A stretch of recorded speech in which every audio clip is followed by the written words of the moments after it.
ముఖ్యమంత్రి చంద్రబాబు గారు ఆంధ్ర ప్రజలారా పిల్లల్ని ఎక్కువ కనండి, రాష్ట్రం కోసం మీరు పిల్లల్ని కంటే బాగుండిద్ది, రాష్ట్రం డెవలప్ అయ్యిద్ది, నేను డబ్బులు ఇస్తాను ఇల్లు ఇస్తాను అంటున్నారు.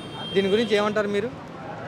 ఈరోజు నారా చంద్రబాబు నాయుడు గారు ముఖ్యమంత్రి గారు ఇది 4వసారి ముఖ్యమంత్రిగా చేస్తున్నారు.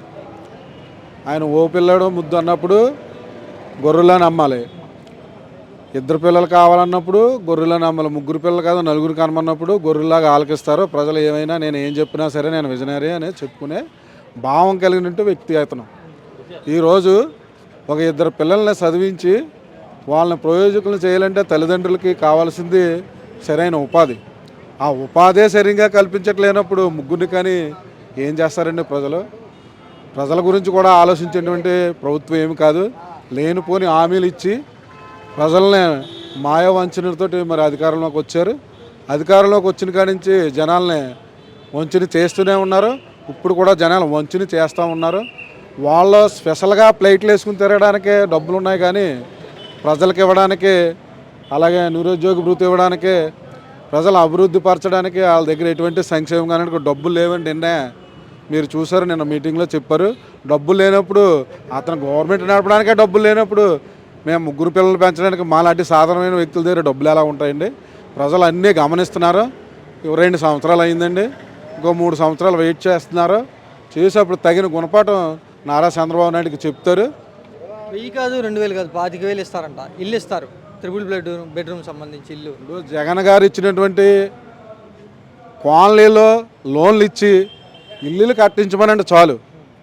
25,000 సెంటున్నర 3 సెంట్లు టోటల్ ఆంధ్రప్రదేశ్ రాష్ట్రంలో 2 సంవత్సరాలు పూర్తవుతూ ఉన్నది. మేము వస్తే 3 సెంట్లు గ్రామాల్లో ఇస్తానన్నారు, అర్బన్లో 2 సెంట్లు ఇస్తానన్నారు. ఎంతమందికి ఇచ్చారో లిస్టు తీస్తే మరి ప్రజలందరికీ కూడా తెలుస్తుంది. వాళ్ళ యొక్క ఇచ్చినటువంటి హామీని నెరవేర్చడం లేదో కూడా ప్రజలకు తెలుస్తుంది.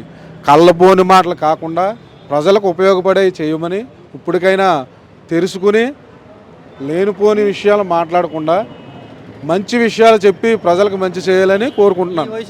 ఎంత వయసులో కూడా చంద్రబాబు గారు రాష్ట్రం కోసం ఆలోచిస్తున్నారు, అహర్నిశలు కష్టపడుతున్నారు కదా.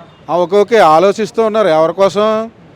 వాళ్ళ బాబు, వాళ్ళ అబ్బాయి కోసం, వాళ్ళ మనవడి కోసం, వాళ్ళ చుట్టాల కోసం, వాళ్ళ బంధువుల కోసం ఆలోచిస్తున్నాడండి ఆయన.